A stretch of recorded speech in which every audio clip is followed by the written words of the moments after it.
Hello दोस्तों, मैं JP आनंद math परिवार में आप लोग को स्वागत है। आज हम लोग 9th के एनसीईआरटी का पूरा कवर करेंगे, जिसमें पहला चैप्टर जो है हमारे आसपास के पदार्थ, तो उसके ही बारे में हम लोग जो है जानेंगे। और यह जो है सीरीज जो है 72वीं बीपीएससी के लिए ही है, क्योंकि साइंस जो है पूरा डीप पूछा जाता है और एनसीईआरटी ही बेस्ट रहता है। तो यह नोट्स जो है बहुत इम्पोर्टेंट होगा आप लोग के लिए। तो देरी नहीं करते हैं, चलते हैं वीडियो की ओर। देखिए, पदार्थ पहले हम लोग समझते हैं, ये पदार्थ क्या होता है, यानी मैटर क्या होता है। तो पदार्थ जो है वैज्ञानिक से जो है वो क्या बताए हैं कि विश्व में जितना भी प्रत्येक जो है वस्तु जिस सामग्री से बनी है, उसी को जो है वैज्ञानिक द्वारा जो है पदार्थ नाम दिया गया है। और परिभाषा के रूप में यानी डिफिनीशन के रूप में जो है वो बताए हैं, जो कोई भी वस्तु जो स्थान घेरती है और उसमें कुछ आयतन और द्रव्यमान हो, उसी को जो है पदार्थ कहा जाता है। और पदार्थ जो होता है, याद रखिएगा, जे या तो सजीव भी हो सकता है और निर्जीव भी हो सकता है। जिस तरह से हम लोग जो है उदाहरण से इसमें समझते हैं। देखिए, जे इसमें मैं यानी ये जो लड़का है वो सजीव है, और यहाँ जो है ये पेन जो दिया गया है ये क्या है, निर्जीव है। तो यहाँ से हम लोग के यही सिद्ध होता है कि ये पदार्थ जो होता है यानी सजीव और निर्जीव दोनों होता है। तो आप लोग समझ गए होंगे, जो पदार्थ जो होता है ये सजीव भी हो सकता है और निर्जीव भी हो सकता है। उसके बाद हम लोग आगे समझते हैं, आगे क्या दिया गया है। देखिए, इसमें पदार्थ के बारे में दिया गया है, जो पदार्थ जो है क्या क्या हो सकता है। तो दुनिया के जितना वस्तु जो है जिसमें कुछ द्रव्यमान हो और आयतन हो, यानी जगह छेकने लायक हो और उसमें कुछ जो है द्रव्यमान हो, उसी को जो है हम लोग पदार्थ कहते हैं। जैसे इसमें दिया गया है ये हवा, तो हवा जो है क्या है, पदार्थ है। भोजन पदार्थे है। पत्थर, बादल, पौधे, पानी की बूंदे, रेत का कण, ये सभी जो है पदार्थ हैं। तो आप लोग समझ गए होंगे। अब आगे बढ़ते हैं, ये पदार्थ का वर्गीकरण यानी क्लासिफिकेशन। प्राचीन दार्शनिक, देखिए, प्राचीन दार्शनिक के द्वारा जो है वो बताए हैं कि ये पदार्थ जो है, जितना जो है पदार्थ, वो मूलतः 5 तत्वों से मिलकर बना है, जिसे हम लोग जो है पंच तत्व के भी कहते हैं। तो ऐसे भी पूछा जाता है, ये सजीव जो है चाहे मानव शरीर जो है मूलतः कितने तत्व से मिलकर बना है, तो 5 ही तत्व से जो है बना है। तो पंच तत्व जो होता है उसमें क्या क्या होता है इसे समझते हैं।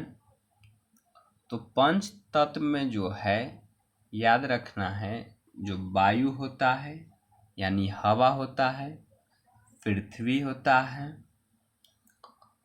अग्नि होता है, जल होता है और आकाश होता है। यानी वायु, पृथ्वी, अग्नि, जल और आकाश से ही जो है हम लोग का जो है यानी पदार्थ का ही शरीर जो है बना है।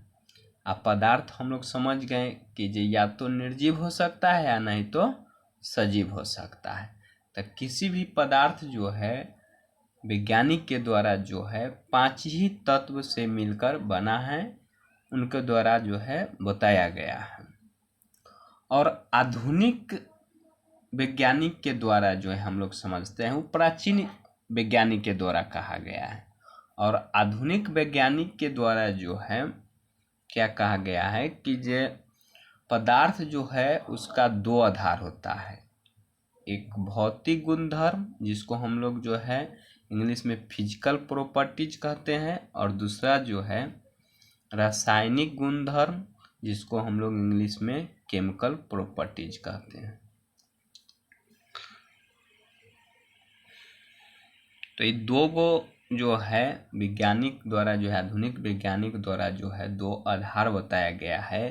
तो उसमें हम लोग जो है भौतिक गुणधर्म यानी फिजिकल प्रॉपर्टीज के रूप में हम लोग अब देखेंगे जो क्या होता है फिर फिजिकल प्रॉपर्टीज। तो उनके द्वारा जो है पदार्थ को जो है उनके द्वारा बताया गया है जो पदार्थ जो है कणों से जो है मिलकर बना होता है।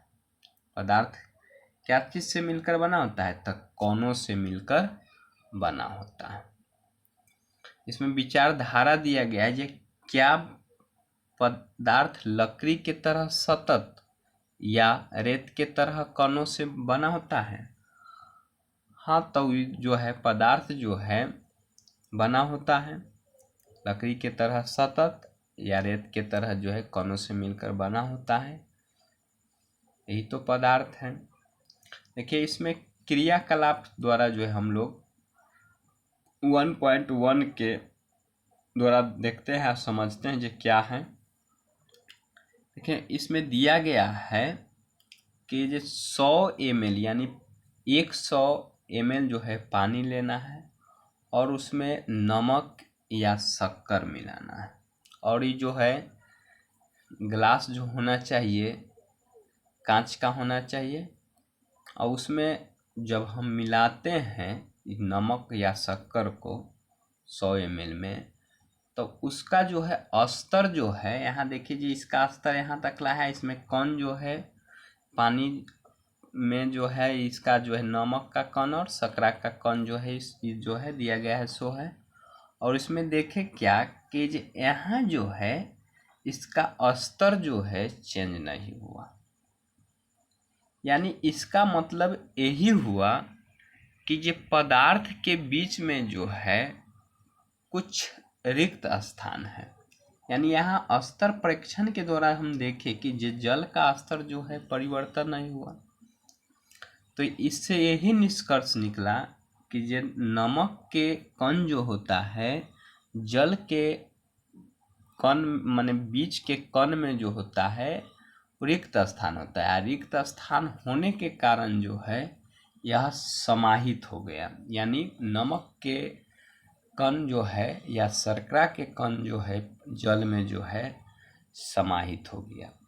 तो इससे यह भी पता चलता है कि जो पदार्थ के बीच में जो होता है कुछ रिक्त स्थान होता है, और यही रिक्त स्थान को जो है हम लोग जो है अंतराण्विक स्थान भी कहते हैं, यानी पदार्थ के अंदर का स्थान कहते हैं। और दूसरा नंबर पर बढ़ते हैं। इसमें कहा गया है दूसरा में कि पदार्थ के कण बहुत छोटे होते हैं। तो इससे समझते हैं जो पदार्थ के कण बहुत छोटा होता है, इसे समझते हैं क्रियाकलाप से। क्रियाकलाप जो है 1.2 दिया गया है। तो इसमें प्रयोग द्वारा दिया गया है कि जो KMnO4 यानी पोटेशियम पर मैंगनेट के 2 से 3 क्रिस्टल 100 ml पानी में जब हम मिलाते हैं तो उसमें से 10 ml निकाल कर जो है जो 100 ml है ना, तो उसी में से जो है 100 ml को मिलाएंगे, मतलब पानी में मिलाएंगे 2 से 3 क्रिस्टल वाला, क्रिस्टल माने ठोस होना चाहिए, तो उसमें मिला देते हैं मिलाने के बाद उसमें से यानी क्रिस्ट जो पानी का और KMnO4 यानी पोटेशियम परमैंगनेट का जो घोल बना, तो उसमें से 10 ml जो है हम निकाल कर जो है सादा पानी में डालेंगे। और सादा पानी में डालने पर जो है फर्स्ट राउंड जब डालेंगे ना, तो उसमें 100 ml में देखिएगा तो उसका जो है मतलब जो रंगीन के ही रंगीन रह जाता है। और दूसरा राउंड में देखते हैं तो उसमें जो है जब उसको मिलाएंगे, माने उसी तरह से 10-10 ml लेकर मिलाना है। इसका 10 ml मिलाए, अब उतना 90 ml जो होना चाहिए सादा पानी होना चाहिए, तो उसको मिलाए तो इसमें कौन का जो है थोड़ा सा हल्कापन रंगीन आ गया। उसी तरह से तीसरा स्टेप में देखें तो इसमें भी जो है थोड़ा सा जो है मतलब रंगीने रहा। और चौथा स्टेप में जब देखें तो इसमें भी जो है थोड़ा सा जो है रंगीने रहा। तो इससे यही साबित होता है परीक्षण द्वारा कि जो पानी अभी भी रंगीन है, हल्का रंगीन होता है, हल्का होते जा रहा है। यानी इससे यही साबित हुआ कि जे एक क्रिस्टल में लाखों सूक्ष्म कण होता है जो विभाजित होते रहता है। मतलब हम लोग ऊपर से समझें कि ये इसका कण जो है पोटेशियम परमैंगनेट का जो है एक कण में ही बहुत छोटा छोटा कण होता है जो कि मतलब विभाजित होते जाता है। देखिए कि ये यहाँ रंगीन था, फिर उससे थोड़ा सा कम रंगीन हुआ, फिर उससे कम रंगीन हुआ, उससे कम रंगीन हुआ। यानी इससे क्या साबित हुआ कि ये कण जो होता है वो अपने आप में जो है विभाजित होते रहता है। उसके बाद देखते हैं जो पदार्थ के कणों के अभिलक्षण। तो एक में दिया गया है जो कणों के बीच जो होता है रिक्त स्थान। इससे हम लोग जो है ऊपर देखें कि जब नमक और जल को जब मिलाते हैं तो नमक का जो है कण जो होता है क्या होता है कि जो उसमें जाकर जो है मिल जाता है। तो इससे यही साबित हुआ कि जो पदार्थ के बीच में यानी जल जो हुआ उसके बीच में जो है कुछ स्थान रहता है। स्थान रहने के कारण जो है उसमें एक घुल मिल जाता है, और घुल मिल जाने के कारण जो है इसका स्तर जो में जो है कोई परिवर्तन नहीं होता है। चाय में भी वही बात होता है, कॉफ़ी में भी वही बात होता है, नींबू पानी में भी वही बात होता है।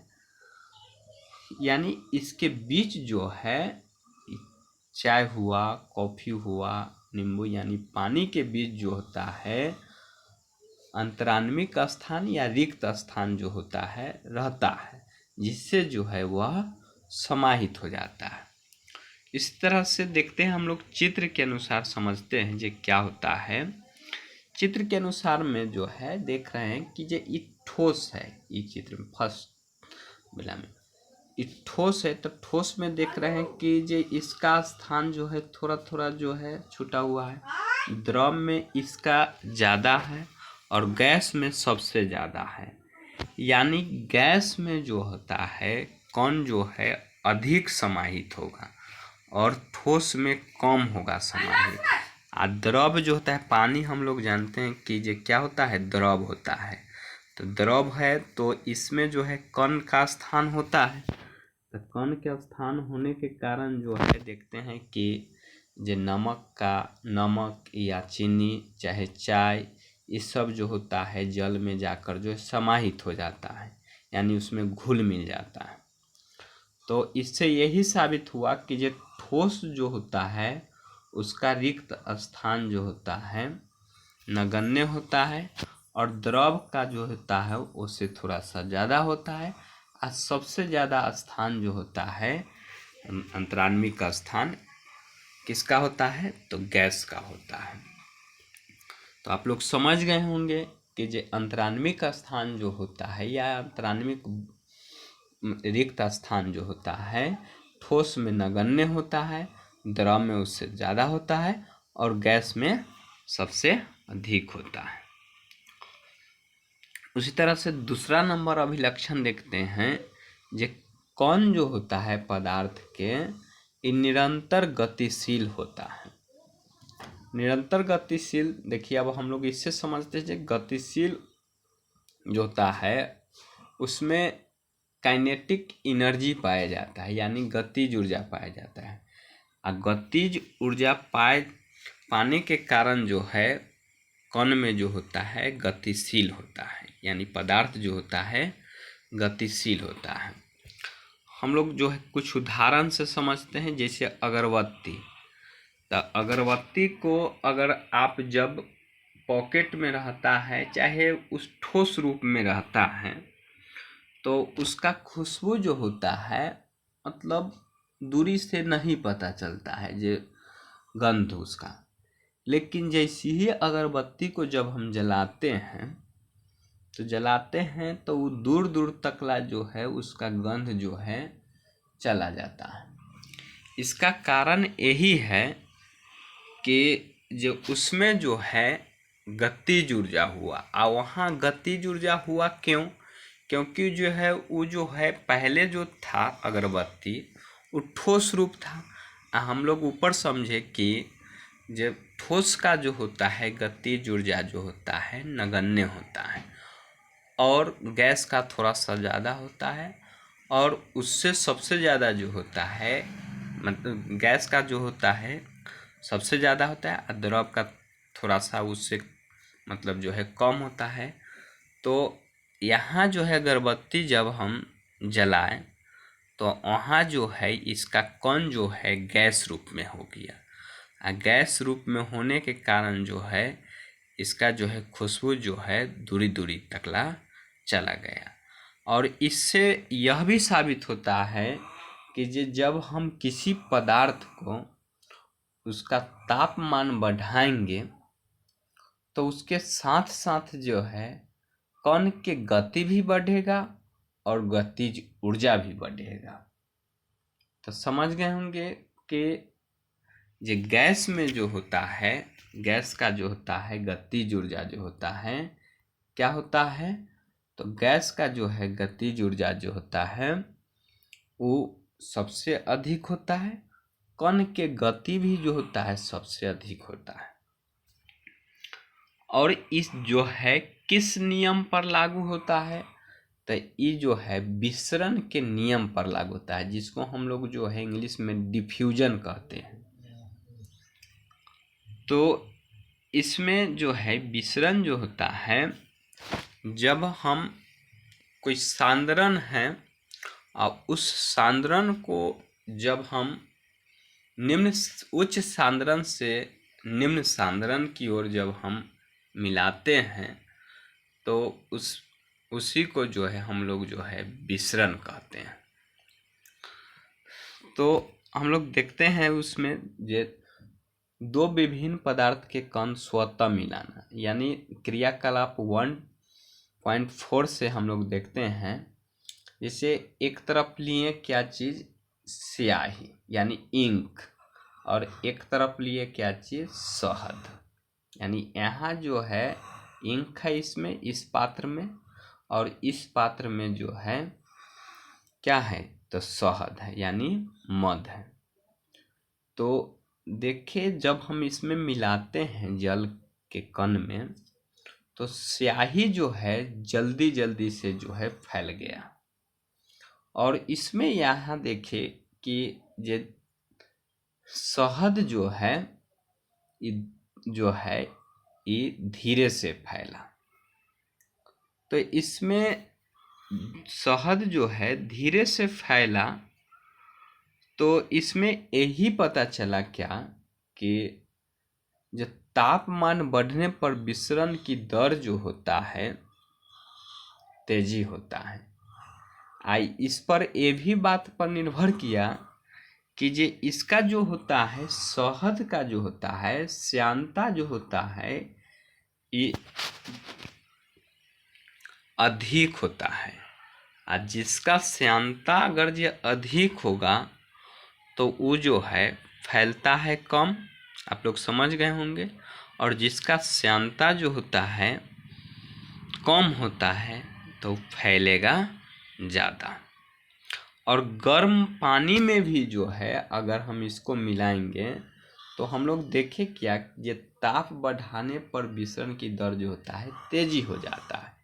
यानी जब हम कॉपर सल्फेट और पोटेशियम पर मैंगनेट को हम जब अगर जे मिलाएंगे गर्म करके, तो ये जो होता है जल्दी घुलेगा। और ठंडा करेंगे तो वहाँ जो है धीरे धीरे घुलेगा। तो इससे यही साबित हुआ कि जब हम तापमान बढ़ाए हुए रहेंगे, इसमें भी वही नियम लागू होगा। तापमान जैसी बढ़ेगा तो ज़्यादा मतलब जल्दी जल्दी जो है ये मतलब घुलेगा। तो आप लोग समझ गए होंगे जो तापमान का क्या खेल होता है इससे।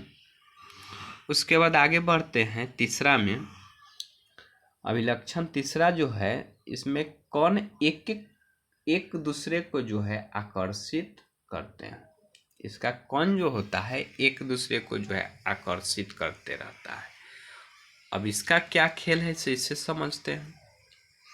कणों के बीच एक आकर्षण बल कार्य करता है, उन्हीं के साथ जो है यह जो है मतलब आकर्षण बल जो है इसको आकर्षित करके ही रखता है। इसके कारण जो है ये जो है जैसे ठोस में जो होता है, ठोस का आकर्षण बल जो होता है ध्यान रखिएगा कि ये ज़्यादा होता है, और ज़्यादा रहने के कारण जो है वो थोड़ा सा पूरा जो है सटा हुआ रहेगा। जैसे हम लोग समझते हैं ठोस द्रव और गैस के बारे में। देखिएगा कि ये मान लेते हैं जी ईटा ले लेते हैं, ईटा चाहे लकड़ी चाहे ठोस रूप लेना है, तो उसमें देखते हैं कि जे ईटा को अगर जो हम तोड़ेंगे तो जल्दी सिवर जो है नहीं टूटता है, पूरा बुकनी नहीं होता है। वहाँ बुकनी नहीं होने का कारण यही होता है कि जो उसमें आकर्षण बल जो होता है अधिक रहता है। और जल लेते हैं, चाहे पेट्रोल जल के रूप में यानी द्रव के रूप में बहुत सारा होगा, जैसे पेट्रोल हुआ, पानी हुआ, मिट्टी के तेल हुआ, शहद हुआ। तो उसको जब हम देखते हैं तो उसका जो होता है आकर्षण बल जो होता है ठोस के तुलना में कम होता है, यानी काफ़ी कम रहता है। और गैस को अगर ये लेंगे तो गैस जो होता है वो ठोस से बहुत जो होता है आकर्षण बल जो होता है कम होता है उसका। उस तरह से इसमें दिया गया है उदाहरण के तौर पर क्रियाकलाप जो है 1.6 जो है इसमें दिया गया है उदाहरण के तौर पर। इसमें कमर से पकड़ा हुआ ठोस और हाथ से पकड़ा हुआ द्रव के दर्शाया गया है, और उंगली से छुई हुई गैस को दर्शाया गया है। तो इसको दैनिक चीज वाला बात है, दिनचर्या बात है। इसको कमर से जो कमर सब पकड़ ले रहेगा तो उसको तोड़ना जो है मुश्किल हो जाता है।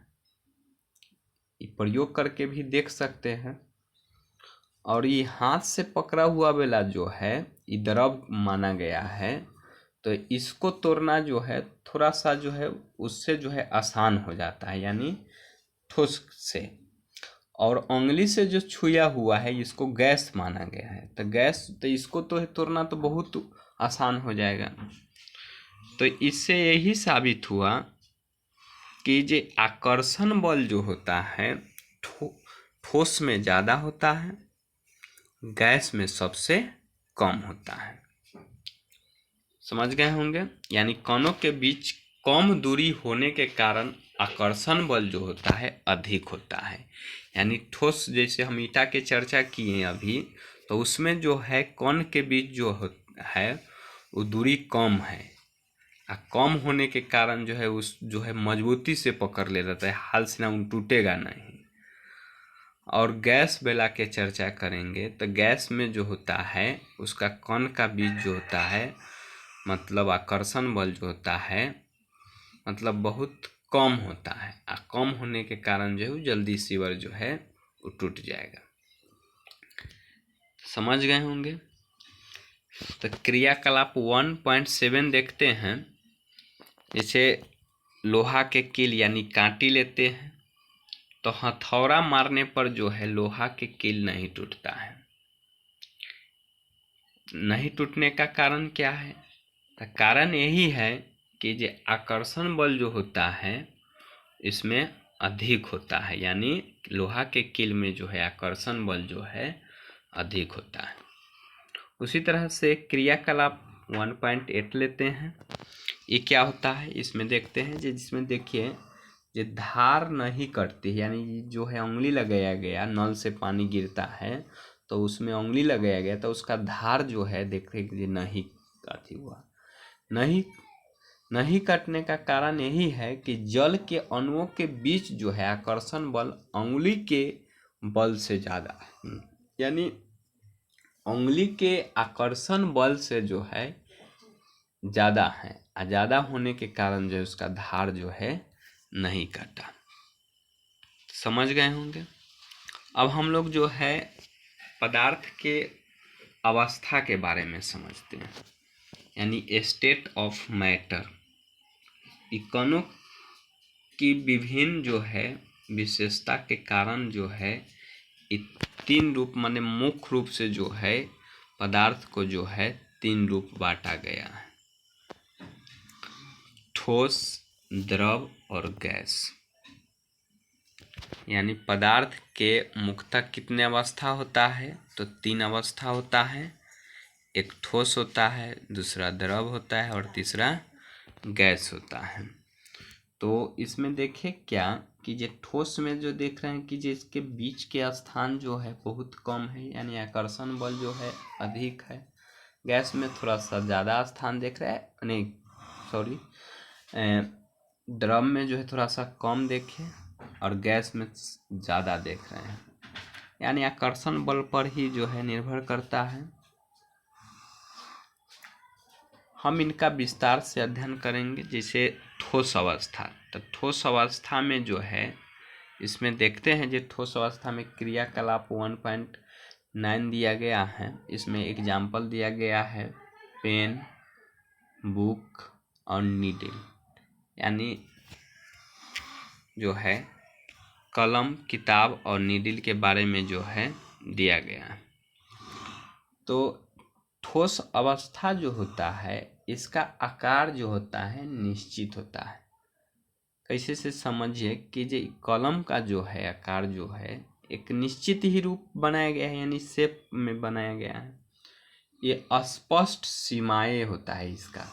अस्पष्ट सीमाएं मतलब हम लोग समझते हैं कि जब इसको अगर हम ज़्यादा संपीड़े यानी दबाएंगे तो फटाक से वो टूट जाएगा। इसका सीमा होता है। अगर कम सीमा तक अगर जी दबाएंगे तो देखिएगा कि जो वो नहीं टूटता है, लेकिन सीमा से बाहर अगर जो करते हैं मतलब इस पर दबाव डालते हैं तो यहाँ देखिएगा कि जो कलम जो है फटाक से वह टूट जाता है। तो यही हुआ जो इसका अस्पष्ट सीमा होता है, यानी ठोस का अस्पष्ट सीमा होता है। इसका आयतन जो होता है स्थिर रहता है, मतलब आप समझते हैं जो यह स्थान जो है उतना ही छेकता है जितना इसका आयतन होगा। लेकिन पानी जैसी अगर जो देखिएगा द्रव में, द्रव का स्थान जो माने जो होता है आयतन जो होता है स्थिर नहीं होता है, उसका आयतन नहीं स्थिर होता है। इसलिए जो है वो जो होता है जब हम पानी गिर जाता है तो उसका देखते हैं क्या चीज़, जो उसका जितना द्रव्यमान रहता है ना, जितना क्षमता रहता है उसको जगह छेकने का, यानी द्रव्यमान जितना वो पानी गिरेगा उतना ही जो है वो जो है स्थान छेक लेता है। इसका जो है फिक्स है, किताब देख रहे हैं तो यहाँ फिक्स दिया गया है। तो ही बात है ये ठोस जो होता है फिक्स आयतन होता है। और अभी तुरंत हम बोल दें कि जो नगण्य स्पीडता होता है न संपीड़िता होता है। नगण्य संपीड़िता मतलब जो होता है जो जब हम इसको जितना दबाना है उतना ही दबा सकते हैं, अगर जो उससे अगर ज़्यादा दबाएंगे तो जो है ज़रूर जो है टूट जाएगा। और ये जो है समझते हैं ये दृढ़ बल, यानी बल लगाने पर टूट सकता है लेकिन आकार जो है बदलते रहते। बात सही है। जैसे कलमें लेते हैं, चाहे कोई तरह की लकड़ी ले लीजिए, तो लकड़ी लेते हैं तो उसमें देखते हैं कि जो पहले से उसका आकार और तोड़ने के बाद उसका आकार उसमें परिवर्तन हो जाता है, यानी दृढ़ भी होता है लेकिन उसका आकार जो होता है बदलते रहता है। तो ध्यान रखिएगा, मतलब ये कुछ अपवाद में आ जाता है।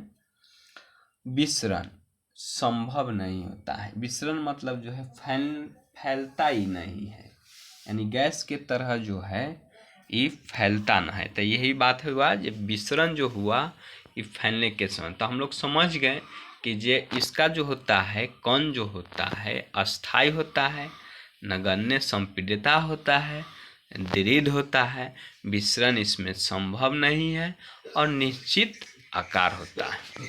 समझ गए। उसके बाद आगे बढ़ते हैं। क्या ये ठोस है, यानी रबर के बारे में कहा गया है, रबर बैंड के बारे में। ये रबर बैंड जो है क्या यह ठोस है? तो हाँ, हम लोग समझते हैं कि जो हाँ ये ठोस है, यानी बाह्य बल लगाते हैं। अगर ये देखते हैं कि जो रबर रहता है तो रबर को अगर छोड़ देते हैं तो उतना ही के जैसे के तैसे रहता है, लेकिन जैसे ही हम इस पर बाह्य बल लगाते हैं यानी इस पर हम खिंचाव करते हैं तो वो जो है आकार परिवर्तन कर लेता है, और फिर इसको जब हम छोड़ देते हैं तो जितना रहता है उतना ही पर आ जाता है रबर को। तो खींचने पर आकार बदलता है, ये बात समझिए कि जो ठोस का जो होता है आकार परिवर्तन होता है। ध्यान रखिएगा, बदलता है, इस अपवाद वाला बात है। उसके बाद आगे बढ़ते हैं। दूसरा नंबर चीनी और नमक। इसमें भी आप समझ लेते हैं। ये देखते हैं कि ये चीनी या नमक जब रहता है तो कण जो है वो कण रूप में रहता है, और जैसे ही हम उसको किसी पात्र यानी पानी में जब हम घोल देते हैं, क्रिस्टल कर देते हैं, तो उसका आकार जो होता है, मतलब जो है आकार जो है जब हम उसमें मिश्रित करते हैं तो उसका आकार परिवर्तन होता है, लेकिन फिर उसको जो है हम पुनः जो है प्राप्त कर सकें, यानी क्रिस्टल का रूप जो होता है, मतलब जो है हम उसको जो है प्राप्त हम कर सकते हैं। लेकिन उसमें जो है आकार जो है बदलते रहता है, यानी पहले के आकार के तुलना में वो जो है क्रिस्टल हो सकता है लेकिन परिवर्तन रहेगा। समझ गए होंगे। उसके बाद आगे बढ़ते हैं। अपवाद स्वरूप स्पंज दिया गया है, स्पंज को समझते हैं। और स्पंज आप लोग खाने वाला स्पंज नहीं समझिएगा। वो स्पंज जो होता है वो स्पंज होता है जो सीट कवर माने सीट जो लगाते हैं, सीट कवर रहता है तो उसमें जो देखते हैं कि जो सीट कवर जो हुआ उसी को जो है स्पंज कहा गया। तो स्पंज जो है उसको जो है वो हम लोग अभी देखें, ये सब अपवाद स्वरूप है। जो अभी ऊपर हम लोग डिफिनेशन देखें क्या, जो संपीडय नहीं होता है, यानी इसको दबाया ना जा सकता है ठोस का कण को। लेकिन रबर बैंड को जो है हम दबा बने खींचकर जो है उसको जो है अति कर दिया, आकार में परिवर्तन। ऊपर भी देखे कि जो आकार में ये निश्चित होता है, लेकिन हम रबर बैंड को देखें कि जो आकार में हम परिवर्तन कर सकते हैं रबर बैंड को। तो ये सब अपवाद स्वरूप है। तो स्पंज को भी जो है वो ठोस रूप होता है, यानी सीट कवर जो होता है ठोस रूप होता है, लेकिन उसको जब हम संपीड़े यानी दबाते हैं तो वह जो है दब जाता है। तो इससे यही सिद्ध हुआ कि ये अपवाद स्वरूप है। जैसे यही सिद्ध हुआ कि जो संपीड़य जो है कुछ ऐसा जो होता है ठोस जिसको हम लोग जो है दबा सकते हैं। उसी तरह से अगर जो हम ईंट के उदाहरण लेंगे तो ईंट को जो है हम लोग जो है जब पका हुआ ईंट रहता है यानी ईटा रहता है तो उसको जो है देखते हैं जो हम लोग दबा नहीं सकते, कंकर बालू सके जो है ना दबा पाते हैं। तो इसको जो है वो भी ठोस है, स्पंज भी ठोस है, इसको हम दबा सकते हैं, तो ये जो है अपवाद स्वरूप है। तो क्यों स्पंज में बहुत छोटा छोटा, क्योंकि जो दब जाता है उसका कारण यही है कि जो स्पंज में जो होता है बहुत छोटा छोटा छिद्र होता है, और उसमें छिद्र में जो है वायु भरी रहती है, तो दबाते हैं ना तो वायु जो है बाहर निकल जाता है। लेकिन दबाते हैं तो उसका कण नहीं दबता है, याद रखिएगा, कण वही रहता है। फिर देखते हैं कि जब वो वापस वही रूप आ जाता है। बात समझ गए होंगे। अब हम लोग द्रव समझते हैं, जो द्रव क्या होता है, यानी द्रव अवस्था क्या होता है। हाँ, ठोस के बारे में समझिएगा। जो ठोस जो होता है उसका परिभाषा नहीं लिखा गया है, छूट गया है। उसका परिभाषा यही होता है कि जो ठोस का आकार और आयतन निश्चित होता है, उसी को जो है ठोस कहा गया है। अब द्रव हम लोग समझते हैं, इसका आकार जो होता है ये निश्चित नहीं होता है, और आयतन जो होता है निश्चित होता है। मतलब आप समझते हैं जो आकार निश्चित नहीं होता है और आयतन जो होता है निश्चित होता है, इसके बारे में समझते हैं। जैसे इधर लिया गया है गिलास, इधर लिया गया है टब, यानी कटोरा इधर लिया गया, इधर गिलास लिया गया है। इसमें भी देख रहे हैं कि जो द्रव है यानी पानी है, और इसमें भी जो है मतलब इसको इसमें हम रखेंगे। पहले इसको समझिए कि जो इसमें क्या होता है कि जैसे आकार है, इधर गिलास अभी द्रव है, तो गिलास में जो द्रव रखा गया है तो गिलास का आकार ले ले, यानी द्रव जो है गिलास का आकार ले ले। इसी द्रव को जब हम कटोरा में डालते हैं तो ये जो होता है द्रव जो है अब जो है ये कटोरा का आकार ले लेता है। तो इससे यही साबित हुआ कि जो द्रव जो होता है वो निश्चित नहीं होता है उसका आकार। यानी इसमें देखें क्या, जो गिलास का ही दो जो है आकार पहले ले ले है, यही जो है जल को यानी द्रव को जब हम टब में यानी कटोरा में अगर जो डाल देते हैं तो क्या होता है कि जो इसका आकार ले लेता है, यानी कटोरा का आकार ले लेता है। तो इसका जो है आकार जो है निश्चित नहीं हुआ, यानी अनिश्चित हुआ। लेकिन आयतन जो है आयतन निश्चित होता है, यानी आयतन निश्चित हुआ कि जो इसका जो है आयतन निश्चित, यानी मात्रा तो उतना ही न रहेगा जितना पहले से है, तो ही आयतन निश्चित हुआ। और उदाहरण में ये दिया गया है कि यदि एक गिलास पानी को एक टब में डाला जाता है तो पानी की मात्रा समान रहेगी। हम अभी तुरंत बोले कि जो आयतनमा तो उतना ही रहेगा जितना जो है वो गिलास में उसका आकार परिवर्तन हो जाएगा, क्योंकि कि जो टब का आकार अलग है, यानी कटोरा का आकार अलग है और गिलास का आकार अलग है, और आकार चेंजिंग होता है। द्रव का आकार गिलास और टब जैसा हो जाता है, यानी द्रव में जो होता है द्रव जैसा पात्र में रखिएगा वैसा जो है वो रूप धारण में यानी आकार धारण कर लेता है। बहाव की स्थिति होता है, इसमें द्रव में बहाव होता है, यह दृढ़ नहीं होता है। समझ गए होंगे। ये आकार जो इसका जो है अनिश्चित होता है, इसमें यह बहता है, दृढ़ भी नहीं होता है। दृढ़ नहीं होने के कारण ही इसे हम लोग कथी कहते हैं, तो तरल कहते हैं।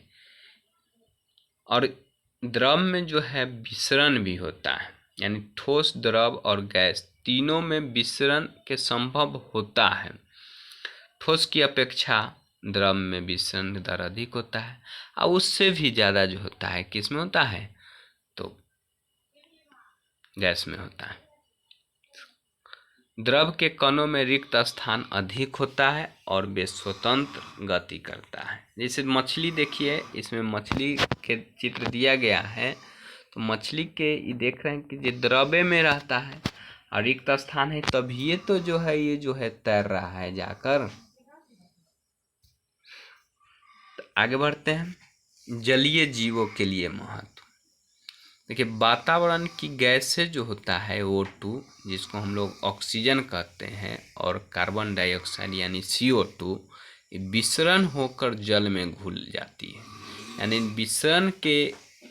विसरण अभी तुरंत हम लोग समझे ऊपर में कि जो गैस का जो होता है विसरण तेजी होता है, यानी तेजी होने के कारण जो है ये जो है जाकर जो है वो वातावरण के गैस जो है यानी ऑक्सीजन और कार्बन डाइऑक्साइड जो है जल में जाकर घुल गया। और जल में घुलने पर जो है ये जलीय जीव जंतु का जो है यही फायदा हो जाता है, जो ऑक्सीजन जो है उसको सांस के माध्यम से ले पाता है। तो आप लोग समझ गए जो है मछली उछली जो होता है जो है उसको कहाँ से श्वसन होता है, तो जल से श्वसन करता है। और जल से श्वसन करता है तो उसको जो है ऑक्सीजन कहाँ से प्राप्त हुआ, तो विसरण नियम हुआ, जो है विसरण वाला काम हुआ। विसरण विधि के द्वारा जो है वातावरण से जो है जल जो है मतलब जल में घुल गया। समझ गए होंगे। इसका और कारण होता है, यही ना समझिएगा कि यही कारण होता है। अब आगे दिया गया है घनत्व, यानी इंग्लिश में हम लोग डेंसिटी कहते हैं। घनत्व क्या होता है, इसमें घनत्व जो होता है ठोस में जो होता है, हम लोग तीनों के रूप देख रहे हैं, यानी तीनों के घनत्व देख रहे हैं। ठोस में जो होता है घनत्व जो होता है ज़्यादा होता है। ध्यान रखिएगा कि जिधर कोना जो होता है ना, आप लोग को कहूँ नहीं समझ में आता होगा, तो जिधर कोना होता है वो जो होता है उधर जो होता है छोट होता है। यानी इधर कोना है और इधर कोना है, यानी ठोस में जो होता है घनत्व अधिक होता है। ठोस में घनत्व अधिक होता है, समझ गए। द्रव में उससे कम होता है, और गैस में जो होता है मतलब उससे ही कम होता है। यानी सबसे कम हुआ गैस में, ठोस में ज़्यादा होता है, और द्रव में उससे थोड़ा सा कम होता है। यानी सबसे ज़्यादा जो हुआ ठोस में घनत्व होता है। द्रव का घनत्व ठोस से कम होता है, तो लिख ही दिया गया है ऊपर में, नीचे में जो है लिख दिया गया है। अपवाद में समझते हैं कि जो बर्फ है, अब बर्फ देखिए क्या ये अपवाद स्वरूप है, ये बर्फ पानी पर क्यों तैरती है।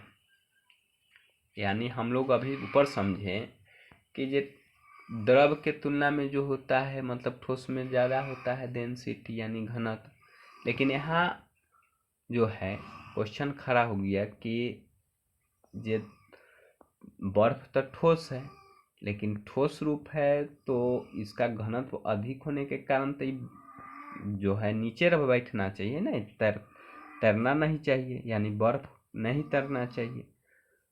तो ये अपवाद में है यही कि जो बर्फ जो होता है तैरता है, तैरने का कारण यही हुआ कि जो सामान्य ठोस का घनत्व द्रव से अधिक होता है, लेकिन बर्फ पानी में तैरता रहता है। इसका कारण यही साबित हुआ कि जो द्रव की संरचना पिंजरे जैसा रिक्त स्थान होता है, द्रव का घनत्व जल के द्रव रूप में कम होता है। यानी बर्फ जो होता है ये जल का ही रूप होता है, और जल के रूप होता है तो जल से कम होगा, ये अपवाद में दिया गया है।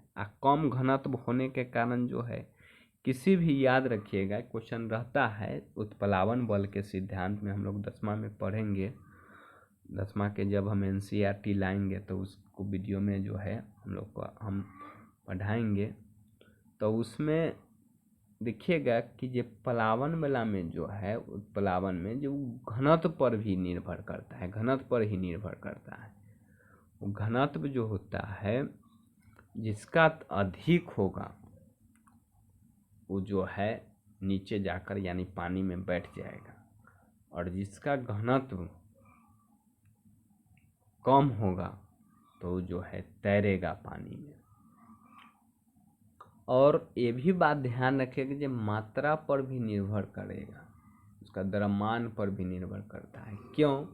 क्योंकि अब मान लेते हैं कि जो आप सोचिएगा कि जो हम कम जल ले लेंगे कम जल ले लेंगे और उसका जो है मतलब जो है घनत्व मतलब जो है कम बेला ले लेंगे, कम बेला घनत्व आउ तनी ज़्यादा मात्रा में रहेगा, कम घनत्व वाला रहेगा लेकिन ज़्यादा मात्रा, तो क्या तैरेगा?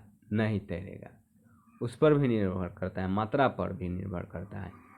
क्यों निर्भर करता है? क्योंकि जो है वहाँ जो है हम जल की मात्रा कम लिए हुए हैं वो जो है घनत्व जो किसी वस्तु दूसरा लेंगे तो उसका जो है उस भी घनत्व कम है, लेकिन उसका जो है मतलब मात्रा पर जो है मतलब ज़्यादा अगर जे ले लेंगे तो कैसे तैरेगा?